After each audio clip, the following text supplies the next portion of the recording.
इंसाफ यात्रा का तीसरा दिन है। शहर बचाओ इंसाफ यात्रा आज कुसुम्बा रोड अब्दुल बाकी राशन वाले की ऑफिस से निकल रही है। इंसाफ तो हर मामले में होना चाहिए। ये वही कुसुम्बा रोड है जहां के ज्यादातर नौजवान जो 12 नवंबर में एफआईआर हुई और जेल में बंद रहे, तो सबसे ज्यादा इसी हिस्से के नौजवान थे, क्योंकि मैं भी जेल में रहा उनके साथ। और उस वक्त हुजूर की शान में गुस्ताखी का जो बंद बनाया गया था, उस बंद में अगर कोई जेल गया, खुद से सरेंडर हुआ, तो मैं था। यहां बड़े रुस्तम भी है तुम्हारे आजू बाजू में, जिन्होंने जुलूस की क़यादत की। हम तो सपोर्टर थे। वो भागे भागे फिरे, वो जेल जाने से डरते रहे, न किसी की मदद की। यहां तक कि आगरा रोड के शुमाली हिस्से में रहने वाले, मर्चेंट नगर में रहने वाले जो लोग जेल में थे, किसी की ना कानूनी मदद की, ना माली मदद की, ना उनके घर वालों का कोई मदद की। तो उनका कोई पुरसान हाल नहीं है। उनके घर का नौजवान लड़का जेल में है। हमने जुलूस की क़यादत की और बड़े बड़े दावे किए और ये भागते फिरे। आज की इंसाफ यात्रा का मकसद जो है वो यही है कि इंसाफ तो होना चाहिए। कल एक जलसा हुआ साबिक आमदार आसिफ शेख का। मैं आमतौर पे इतनी लंबे लंबे भाषण सुनता ही नहीं हूँ, मगर एक यूट्यूब वाले ने कैप्शन लगाया कि आसिफ शेख फिरका परस्तों से आजादी दिलाएंगे। बस उस कैप्शन की वजह से मुझे उनकी तकरीर सुनना पड़ी और मैं हैरान था तकरीर सुनने के बाद कि इतने धड़ल्ले से झूठ जिन लोगों ने इस शहर को फिरका परस्तों के हवाले किया। 1999 में जब शेख रशीद साहब चुनकर आए, तो उन्होंने उनके इंतकाल से पहले साबान नगर की मीटिंग में ये बोला कि 1999 में निहाल साहब के खिलाफ मेरी मदद आरएसएस वालों ने की थी। क्या आसिफ शेख इस बात से झूठलाएंगे या ये बात झूठ है क्या? 1999 से ये लोग फिरका परस्तों के साथ नहीं। कभी गणपति मंडल में चंदा देना, कभी फिरका परस्तों का साथ देना। और पीछे इतना क्यों जाते हो? जो दादा भूसे के खिलाफ आप बोल रहे हो, मुझे बताओ पिछले 5 साल कारपोरेशन के इक्तिदार में दादा भूसे के साथ आप थे कि नहीं थे? उससे पहले के इक्तिदार में आप दादा भूसे के साथ थे कि नहीं थे? दाबाड़ी को पानी देने के वक्त आप दादा भूसे के साथ थे कि नहीं थे? आपने ही ठहराव पास किया कि नहीं किया दाबाड़ी को पानी देने का? जब 100 करोड़ का फंड आया 2022 में, उस वक्त यहाँ अब्दुल बाकी भाई भी है, रिजवान सर भी है। उस वक्त सबसे पहले हमने ऑब्जेक्शन लिया कि जो महासभा में ठहराव किया गया 100 कोटी का, उसमें सिर्फ मालेगांव सेंट्रल के लिए 6.5 कोटी का फंड है और 10% अबो ठेकेदार को जाने की बात बोली जा रही है। 40 करोड़ महानगर पालिका देंगी और हमको सिर्फ 6.5 करोड़ मिलेगा। मई में हमने प्रेस कॉन्फ्रेंस लेके बोली कि अगर आप मानते हो कि आपसे गलती हुई है तो जून तक बॉडी थी, आप वापस ठहराव करो। मंत्री के बस में नहीं था। अगर महासभा की पावर इनके पास थी, ये महासभा में ठहराव करके काम अगर ये जो डाले होते, वो काम मंजूर हुआ होता। जब दादा भूसे अच्छे थे, तुम्हारा इख्तियार हो गया, कारपोरेशन की मलाई खा लिए, अब पुलिस था, तो फिर इन्होंने पुलिस डिपार्टमेंट या कोर्ट में क्यों पेश नहीं किया? हम लोग जेल में क्यों 11 महीने तक बंद रहे? अगर ये बयान नहीं देते तो 120 भी पुलिस कोई सूरत में नहीं लगाती। मौजूदा एमएलए बोले कि पत्थर थे नहीं, लाए गए थे। ये दोनों जुमले जो थे, ये कहीं ना कहीं ये इशारा करते थे कि 12 नवंबर का वाकया प्लानिंग के तहत हुआ है, जबकि कोई प्लानिंग नहीं थी। और मैं तो शान से बोलता हूं कि अगर मैं जेल गया तो हुजूर की गुस्ताखी में जिन लोगों के खिलाफ गया उसका केस बना, ये तो मेरे लिए मेडल की बात है।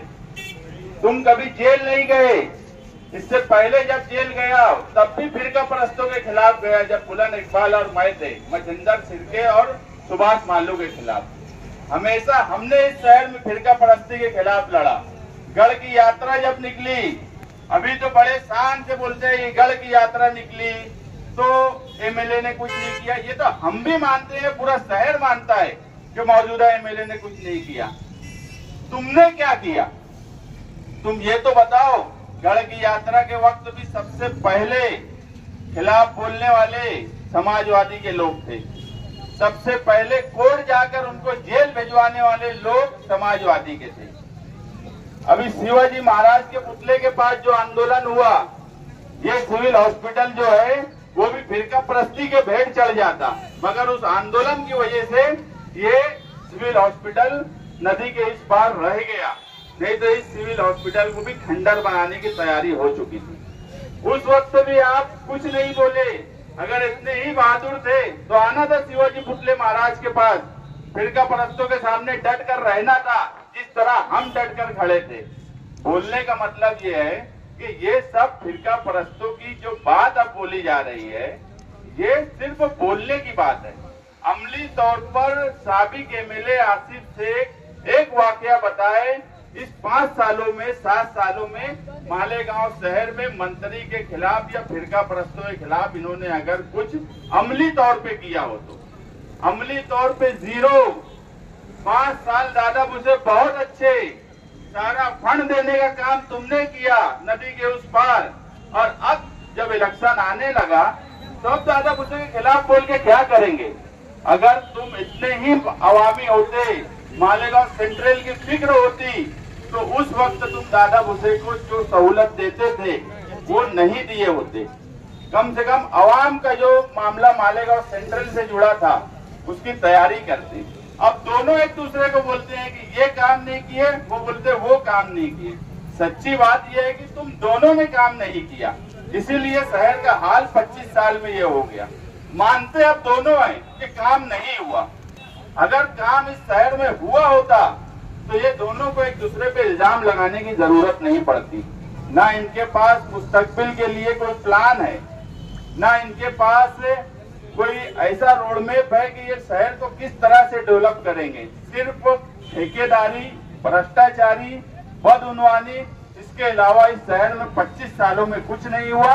अब बड़ी बड़ी बात अगर ये करेंगे तो आवाम की आंख भी खुली है, कान भी खुला है। आवाम पिछले सारे रिकॉर्ड देख रही है और ये डिजिटल दौर है।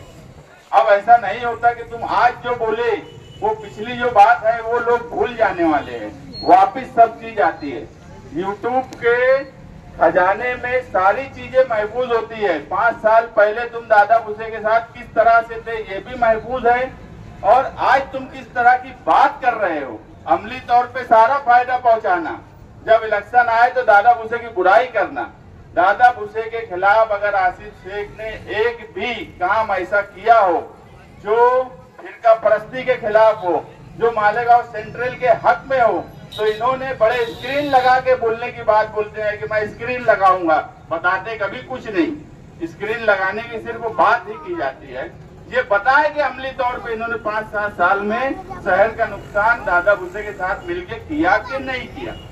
इसीलिए इंसाफ तो हर चीज का होगा, सिर्फ मौजूदा एमएलए का नहीं होगा, साबिक एमएलए का भी हिसाब किताब होगा, क्योंकि इन दोनों ने फिरका परस्तों से गठबंधन करके इस शहर को गिरवी रख दिया, इस शहर का दबदबा खत्म कर दिया, इस शहर की तरक्की को खत्म करने का काम किया।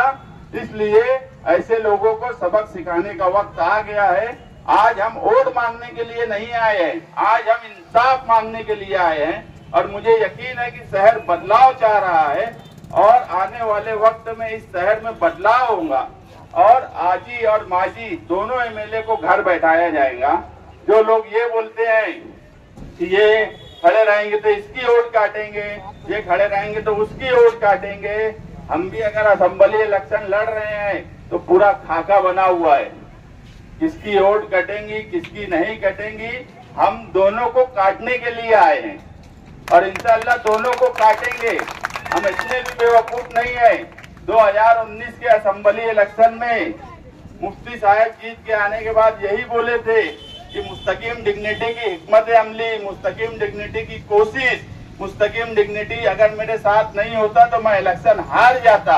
अब मैं उनके साथ नहीं हूँ, लेकिन मैं जिसके साथ अब हूँ वो मेरी पार्टी है, मेरी पार्टी के लीडर इलेक्शन लड़ रहे हैं, तो हम भी सारा खाका बना के इलेक्शन में आए हैं। ऐसे हवा में इलेक्शन नहीं लड़ने वाले हैं। आने वाले जल्द ही हम एक जलसा लेंगे और वहाँ हम असेंबली का खाका भी हमारा पेश कर देंगे। मैं आपको एक बात बोलता हूँ कि अगर 50,000 वोट मिली समाजवादी के उम्मीदवार को तो मैं उसको अपनी हार मानूंगा। 50,000 अगर समाजवादी के उम्मीदवार को वोट मिली तो वो मेरी हार होंगी। इसलिए ये इसकी वोट काटेंगे उसकी काटेंगे, अपनी वोट की फिक्र करो। दोनों लोग, दोनों की वोट कटने वाली है और दोनों का कटने वाला भी है। इसलिए हमारी फिक्र छोड़ दो, अपनी फिक्र करो। हम पूरा खाका बना के इलेक्शन में आ रहे हैं और इंशाअल्लाह इलेक्शन लड़ेंगे भी, इलेक्शन जीतेंगे भी।